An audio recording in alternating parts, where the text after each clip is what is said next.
இந்த மனுஷனை பார்த்து எவ்வளவுதான் சார் பயப்படுவீங்க?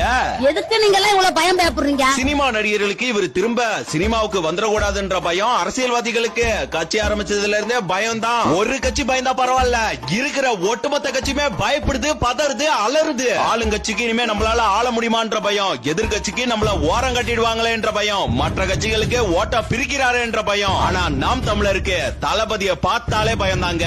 ஒருத்தனை பார்த்து மாநில அரசும் பயப்படுது, மத்திய அரசும் பயப்படுது, எம்எல்ஏ எம்பிக்களும் பதறாங்க. சேப்பாக்கத்துல விசிலுக்கு தடை போடுறீங்க, ஜனநாயகன் படத்துக்கு தடை போடுறீங்க, கட்சி வளரக்கூடாதுன்னு களத்துக்கு வர கூட தடை போடுறீங்க. கட்சி துண்ட பார்த்து பயப்படுறீங்க, கட்சி கொடிய பார்த்து பயப்படுறீங்க, கட்சி சின்னத்தை பார்த்து கூட பயப்படுறீங்க. விசில் சத்தம் கேட்டாலே ஏன் இப்படி அலறீங்க?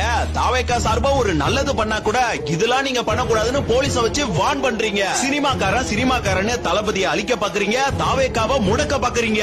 தமிழ் தேசியம் தான் எங்க கொள்கைன்னு சொன்னவன் கூட இன்னைக்கு தாவேக்காவை ஒழிப்பதுதான் எங்க கொள்கைன்னு சொல்றான். இது கட்சியே இல்லன்னு சொல்றீங்க, இவங்களுக்கு அரசியல் புரிதல் இல்லன்னு சொல்றீங்க, கொள்கை இல்லாத கூட்டம், தற்கூரி கூட்டம் கூட சொல்லிட்டீங்க. இவ்வளவு சொல்ற நீங்க எதுக்காக ஆட்சியிலே அமராத ஒரு கட்சியை பார்த்து இப்படி கதறீங்க? அப்ப உங்களுக்கே தெரியுதுல, ஆள போற கட்சி நாங்க தானே. பயம் காட்டுற ஆளுங்கட்சிக்கே இவ்வளவு கட்சி இருக்கப்ப அந்த பயத்தை அவருக்கு கொடுக்கிற எங்க தலைவனுக்கு எவ்வளவு கட்சி இருக்கும்? ஏண்டா இந்த விஜய தொட்டோம்? ஏண்டா விஜய் கூட இருக்கிற அந்த மக்களை தொட்டோம்? சார், சரித்திரம் உருவாவதில்லை, உங்களால் தான் உருவாக்கப்படுகிறது. எங்க சிங்கம் சிங்கிளா வந்தாலும் சீறி பாயுண்டா. சும்மா இந்த சீண்டி பாக்குற வேலை எல்லாம் இங்க வச்சுக்காதீங்க. கலவரம் செய்வது எங்கள் நோக்கம் அல்ல. நாங்கள்